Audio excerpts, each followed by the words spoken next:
10 septembre. N'avoir jamais lu certains grands écrivains, mais se souvenir avec délice du mystérieux mort nantillais de son premier vrai livre d'enfant.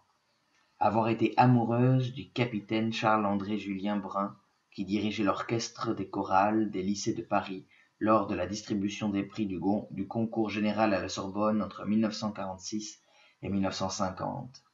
Avoir vécu 2 mois, le temps de la scarlatine de son frère, avant les antibiotiques, dans un pensionnat pour surdmuer et passer quelques années chez les sœurs Saint-Charles, à Cours-Sévigné, à Saint-Étienne. Jouir de la solitude et se planquer quand il y a trop d'effervescence. Saisir des ressemblances, mais n'avoir jamais su dessiner. Redonner vie aux morts en parlant d'eux. S'injurier mentalement pour sa pusillanimité, sa paresse, ses hésitations et ses incertitudes.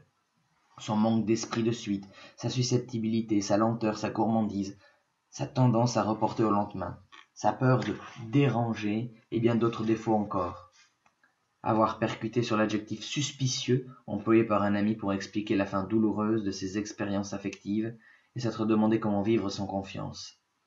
Avoir éprouvé quelquefois quand la douleur s'apprête un sentiment de bonheur absolu qui porte au cœur et fait presque mal.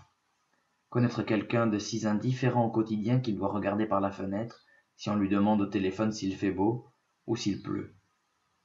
Utiliser en son fort intérieur les jugements féroces et les raccourcis savoureux de sa grand-mère, un fier sale, un grand bredin, un ahuri, une cancanière, un remenard, un bouffe tout cru, une va-t-en-guerre, un gros plein de soupe, une ouirago, un drôle d'outil, un qui pète plus haut qu'il n'a de derrière, un imbécile heureux, une drôlesse, un mauvais bougre, un petit botte à cul, un qui se croit, un vieux dragon, un grand dépendeur d'andouille, une pigrièche, une tête à claque, un coup d'agrillon, une marie-couche-toi là, un faux jeton, une mijaurée, un sans dessous, un bailleur aux corneilles, un qui traîne ses guêtres, qui témoigne de ses idées morales et de sa conception du genre. S'insurger là aussi mentalement lorsqu'un adulte vous range dans la catégorie de ses grands-parents, et puis quoi encore? Être ravi d'avoir peu de rides et affligé de ces vilaines cicatrices.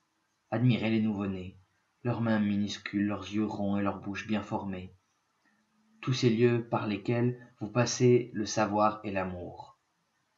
Aller parfois à la foire aux agneaux et aux chevretons de Marcigny, aimer le marché, l'œil frais du poisson, les monceaux de fruits, les blocs de Cantal, les coins aux herbes, inventorier avec délectation la richesse des quincailleries et des merceries et des passementeries, frémir de joie à l'idée de faire une gentille surprise, raconter des histoires, lire à voix haute, avoir aimé 4 chats, une auvergnate timide au poil gris, Roulette, une siamoise bleue intransigeante et volubile, Julie, une bretonne tigrée, délurée, petite mère, et son fils Mitchum, un tigré rose et doux, au poitrail avantageux. N'avoir pas réussi à rassasier au bout de 48 chaussons aux pommes, pain au chocolat et au raisin, palmiers et brioche une chèvre gourmande, Aglaé, et avoir enfant saoulé une vieille chèvre vraiment rustique, avec une crème au rhum.